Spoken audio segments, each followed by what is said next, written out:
প্রচন্ড শীতের এক রাত, হাড় কাঁপানো ঠান্ডা, চারদিকে নীরবতা। এই অবস্থায় মহান মুহাদ্দিস ইমাম আহমদ ইবনে হাম্বাল সফরে বেরিয়েছেন হাদিস সংগ্রহের উদ্দেশ্যে। সারাদিনের ক্লান্তি শেষে তিনি এক মসজিদে আশ্রয় নিলেন। মাগরিব ও এশার নামাজ আদায় করে একটি কোণে শুয়ে পড়লেন। শুয়ে শুয়ে হাদিসের কিতাব পড়ছিলেন আর মনে মনে ভাবলেন, আজ রাতটা এখানেই কাটিয়ে দিই। কিন্তু কিছুক্ষণ পরই মসজিদের দারোয়ান এসে বলল, এখানে থাকা যাবে না, উঠে যান। দারোয়ান চিনতেই পারল না এই মানুষটি কত বড় আলেম।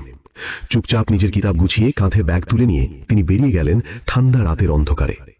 বৃদ্ধ শরীর কাঁপছে শীতে, কোথায় যাবেন জানেন না। হাঁটতে হাঁটতে তিনি পৌঁছালেন একটি বাজারে। সেখানে দেখলেন এক যুবক রুটি বানাচ্ছে, চুলার আগুন জ্বলছে।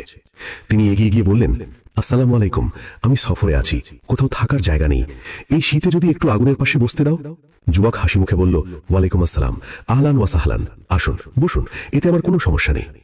আল্লাহর শুকরিয়া আদায় করে তিনি আগুনের পাশে বসলেন। তিনি লক্ষ্য করলেন যুবক রুটি বানাচ্ছে আর বারবার বলছে, আস্তাগফিরুল্লাহ আস্তাগফিরুল্লাহ।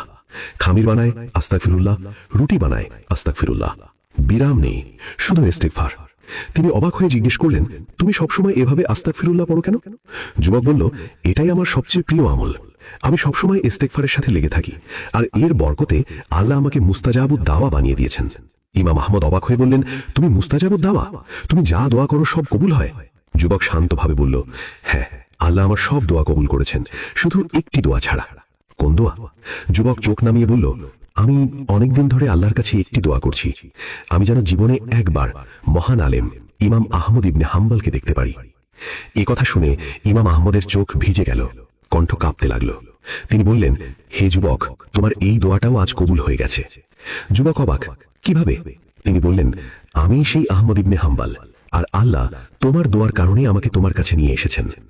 যুবক কান্নায় ভেঙে পড়ল, দৌড়ে এসে তাকে জড়িয়ে ধরল, হাত ধরল, কপালে চুমু খেল, আর কাঁদতে কাঁদতে বলল, আলহামদুলিল্লাহ, আজ আমার সেই দোয়াটাও কবুল হয়ে গেল।